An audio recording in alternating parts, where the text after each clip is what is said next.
Your thoughts shape your destiny. A story of transformation. It is often said that the measure of a person's greatness lies not in their wealth, background, or education, but in the quality of their thoughts. History has consistently shown that those who dared to dream, who envisioned more for themselves, ended up achieving the unimaginable. Names like Elon Musk, Steve Jobs, and Jeff Bezos are not just titans of industry. They are testaments to the quiet power of vision and belief. Yet, if greatness begins in the mind, why do so many people falter? Why do dreams remain caged behind hesitation and self-doubt? Is it a lack of ambition, or is it something deeper, a misunderstanding of value, of self-worth? Let me tell you a story. At a bustling railway station in the heart of a crowded city, there lived a man who survived on the mercy of strangers.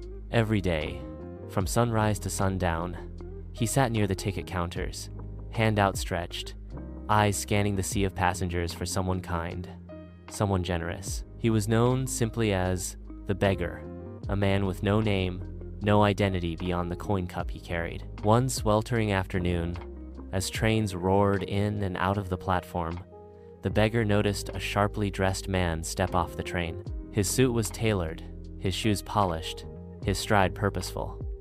He exuded confidence, the kind that comes from years of building something from nothing. That man looks wealthy, the beggar thought. If I ask him, he'll surely spare me a good amount. He approached with cautious optimism and extended his palm, but the businessman paused and looked him squarely in the eye. "Tell me," he asked, "do you always take? Have you ever given anything to anyone?" The question struck the beggar like a stone. No one had ever asked him that. No one had expected anything of him but silence and need. "I'm just a beggar, sir," he replied. "I have nothing to give. I live by asking." The man nodded, then said calmly, "If you believe you have nothing to offer, then you also forfeit the right to ask. Life is built on exchange, not always in money, but in effort, kindness, value. If you can offer me something, I'll gladly give you something in return. But if you bring nothing, I cannot help you." With that, the businessman stepped onto his train and disappeared into the crowd. The beggar stood motionless, the noise of the station fading around him. The man hadn't insulted him. He had spoken with clarity, not of pity, but of perspective. That night, the beggar lay awake beneath the tin roof of a nearby shelter. The businessman's words played over and over in his mind like a melody stuck in his ears. "If you want to receive, you must first give." But what can I possibly give? He thought.